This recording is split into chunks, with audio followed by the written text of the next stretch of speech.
In this episode, we take a step that many people avoid because it feels uncomfortable, putting numbers, ranges, and structured judgment around AI risk. For brand new learners, quantifying risk can feel like pretending you know the future, and that fear leads people to either avoid quantification entirely or to produce fake precision that nobody truly believes. The right goal is neither avoidance nor false certainty. The right goal is to quantify when it is possible and useful, and to be honest about uncertainty when it is not. This is why the title includes three terms that you should always keep together: likelihood, impact, and confidence ranges. Likelihood is about how plausible it is that a risk scenario will occur. Impact is about how much harm would result if it did occur, and confidence ranges are about how sure you are about your estimates given your evidence.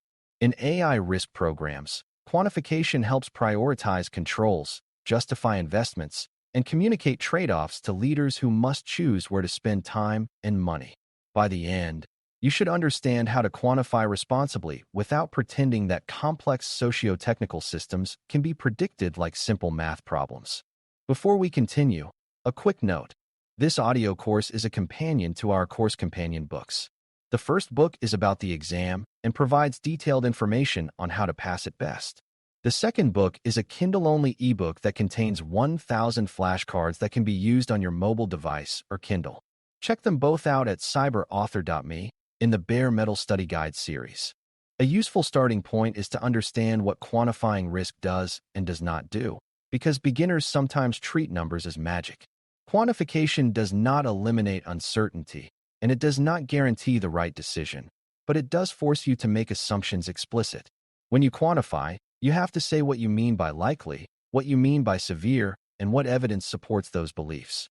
That clarity improves decisions even when the numbers are rough, because it reduces hidden disagreements that otherwise surface later as conflict.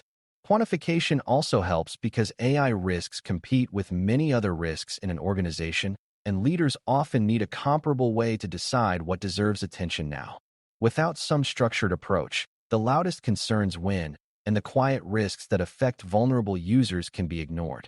A beginner misunderstanding is that quantification must always produce a single score, but many mature programs prefer ranges and categories precisely because ranges reflect uncertainty honestly. Quantification is therefore a tool for thinking, not a tool for pretending. When you use it well, it becomes easier to explain why a certain control is worth the friction and why a different risk can be accepted with monitoring.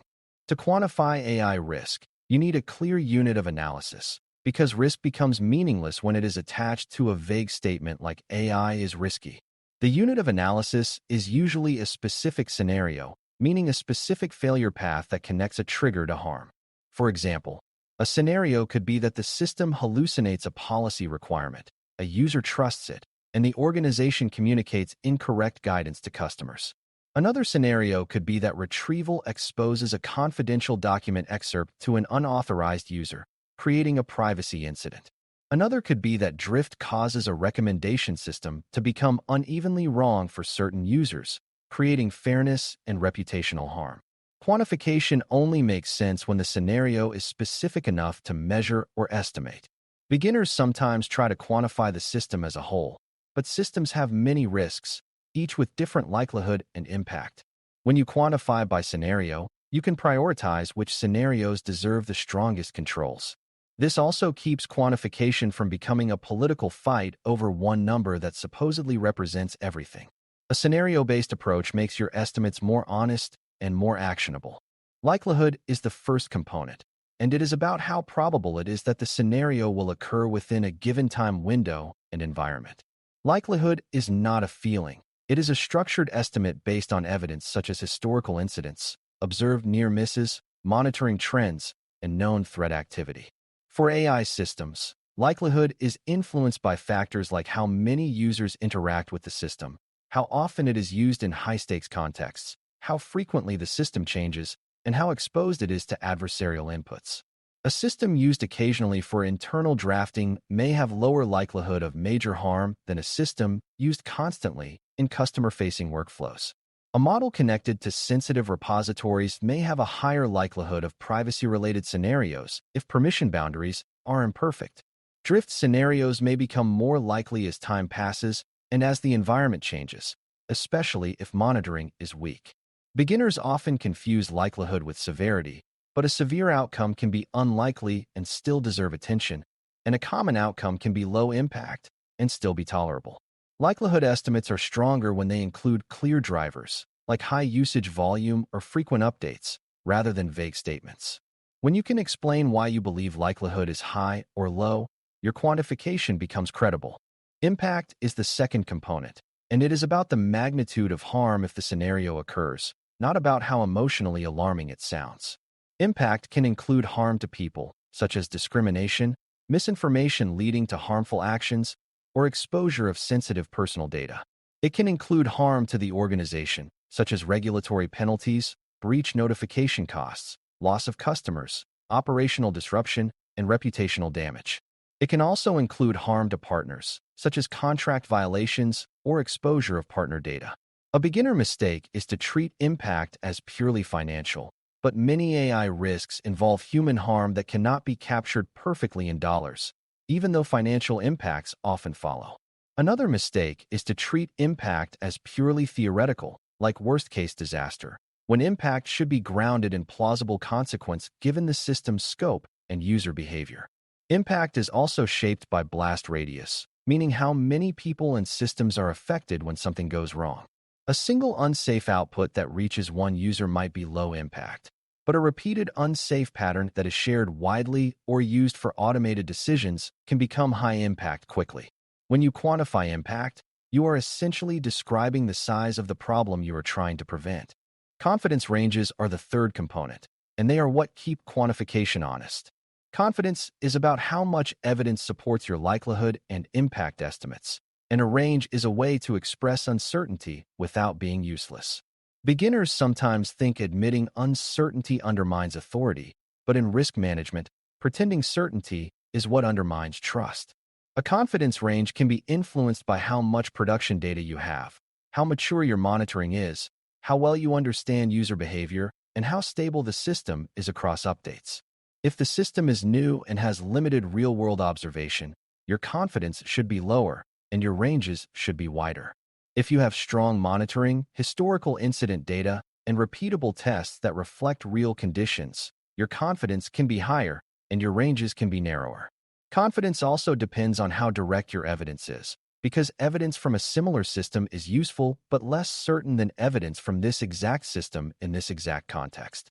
A beginner-friendly way to think about confidence is that it is a measure of how surprised you would be if the outcome differed from your estimate. When you communicate confidence ranges, you give leaders a more truthful picture of what is known and what still needs testing. To quantify responsibly, it helps to structure the estimate around questions that force clarity rather than guesswork.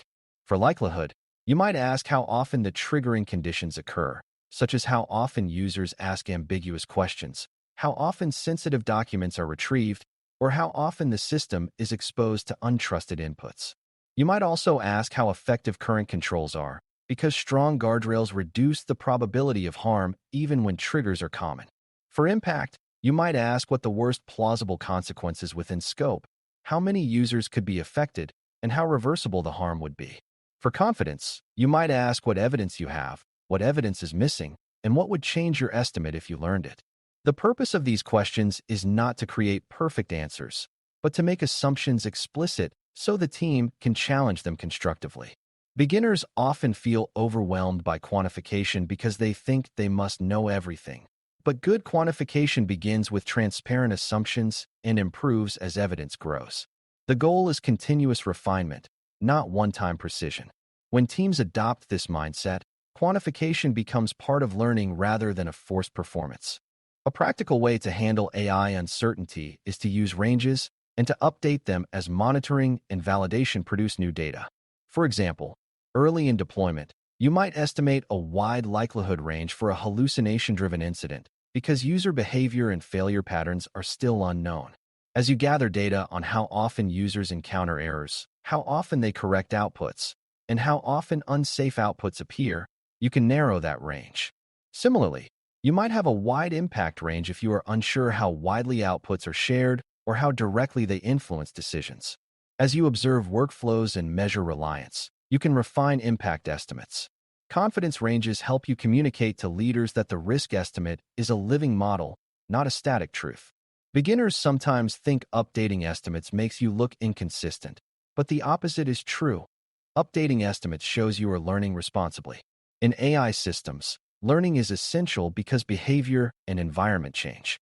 A program that never updates its risk estimates is a program that is ignoring new information.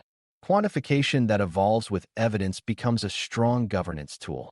Another important part of quantifying AI risk is acknowledging that some risks resist clean measurement, especially those involving human perception, fairness, and trust. For example, reputational damage is real but hard to quantify precisely because it depends on media, social dynamics, and stakeholder expectations. Fairness harms can be difficult to quantify because they involve value judgments and because the harm may be unevenly distributed across groups. However, you can still quantify parts of these risks by measuring disparities, error rates, complaint rates, and the frequency of harmful outputs in sensitive contexts. The key is to avoid the trap of only quantifying what is easy, because what is easy is not always what is important. Confidence ranges help here, because you can say we have moderate evidence for this disparity pattern and low confidence about broader reputational consequences, which suggests we should invest in better monitoring and stakeholder engagement.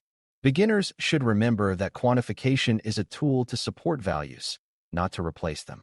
You can quantify indicators of fairness risk without pretending you quantified fairness itself. When you handle this carefully, quantification becomes a way to highlight important risks rather than to hide them. Quantification is also deeply connected to control selection because the reason you quantify is to decide where to spend effort. If a scenario has high likelihood and high impact, it should drive strong preventive controls, strong monitoring, and clear incident readiness. If a scenario has low likelihood but very high impact, it might still justify strong controls, especially if those controls are not too costly, because the cost of the scenario is unacceptable. If a scenario has high likelihood but low impact, you might choose lightweight controls and focus on usability, while still monitoring for changes. Confidence matters because low confidence suggests a need for additional evidence, such as targeted testing, pilot deployment, or increased monitoring, before you make a major commitment. Beginners sometimes treat risk scoring as the end, but scoring is only useful if it changes decisions. The output of quantification should be a prioritized set of actions and a plan for improving evidence over time. When quantification informs control investment, it becomes operational and valuable rather than ceremonial. It is also important to understand how quantification can fail, because misuse of numbers can create false comfort or unnecessary fear. One failure is false precision, where someone assigns exact numbers without evidence and treats them as facts. Another failure is metric gaming, where teams optimize the number rather than the real safety outcome, such as reducing reported incidents by discouraging reporting.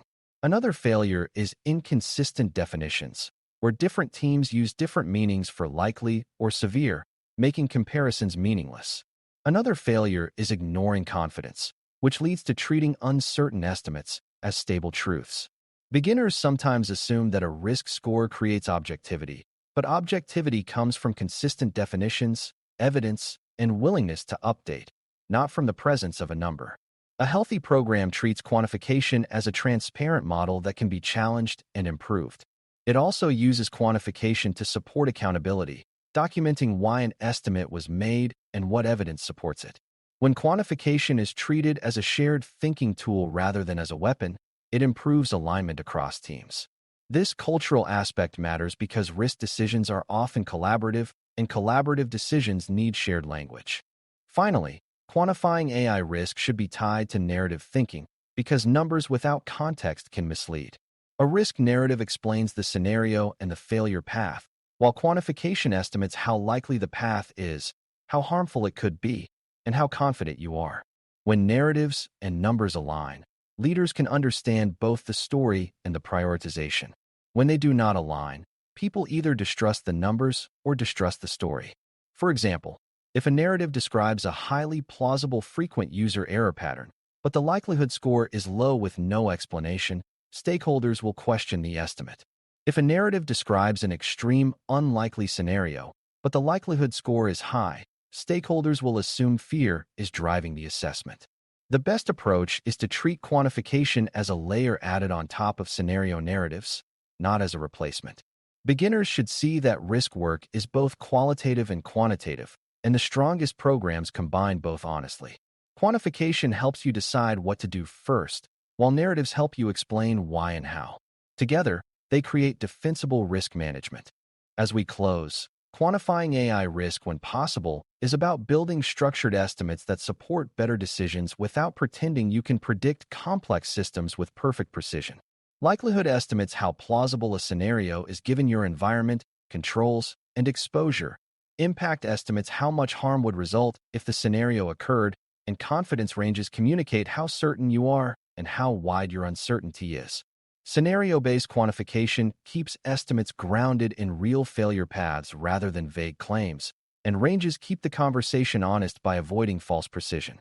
As monitoring, validation, and incident learning provide more evidence, estimates should be updated, making risk quantification a living model that improves over time. Quantification is valuable because it helps prioritize controls, justify investment, and compare risks fairly, but it only works when definitions are consistent and when confidence is respected. For brand new learners, the key takeaway is that numbers are not the point.